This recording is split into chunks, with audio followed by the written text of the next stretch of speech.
Dans le cadre de 2 journées de prévention sur les accidents domestiques, une maison géante a été installée la semaine dernière à la salle des fêtes d'Épinay-sur-Seine.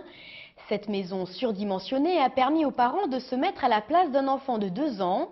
Des animateurs de l'organisme ALEP à l'école de la prévention leur ont expliqué les différents dangers de nos habitations. En effet, chaque année en France, près de 6 millions d'accidents domestiques surviennent au domicile, dont environ 20 000 morts et plus de 100 000 blessés avec des séquelles graves. Caroline Garé a visité pour nous les différentes pièces de cette maison géante. Comment voit-on notre maison quand on a 2 ans? Difficile de s'en rappeler, c'est pourquoi la maison géante propose de rafraîchir la mémoire des parents en exposant du mobilier et des ustensiles 2 fois plus grands et 6 fois plus lourds que leur taille et poids réels. En les manipulant, les adultes ont pu s'apercevoir de la difficulté à effectuer les gestes d'enfants et les dangers provoqués par leur inconscience. Pourtant, la plupart des parents connaissent bien les risques domestiques, mais les professionnels sont là pour leur rappeler qu'il suffit souvent d'1 seconde d'inattention avant un accident. Ce qu'il y a de plus dangereux dans une maison, évidemment, c'est la cuisine, dans un premier temps. Puis aussi, il y a les escaliers, puisqu'il y a énormément de chutes, il y a énormément de décès à cause des chutes de tout type. Le nombre de morts en France, c'est 20 000 morts par an au niveau des accidents domestiques, ce qui fait, bon an mal an, 55 humains qui décèdent tous les jours en France, tout âge confondu. Et le nombre de chutes est pratiquement de 50%. Alors des chutes de tout confondu, d'escaliers, d'escabeaux, de tabourets, de plein pied même.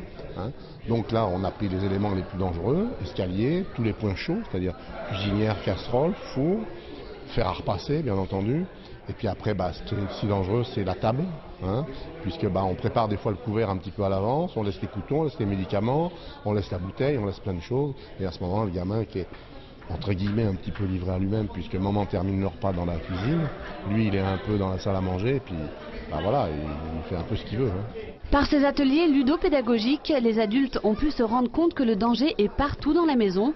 Ils ont essayé d'ouvrir la lourde porte du four, d'attraper le fer à repasser qui pèse ici 8 kg, de descendre les grandes marches de l'escalier, de se servir de l'eau ou de s'asseoir sur les toilettes.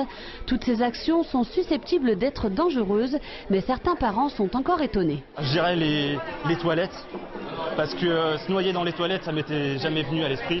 Ça paraît complètement aberrant d'aller se noyer dans les toilettes. Et puis il a parlé aussi de la balayette qui va avec.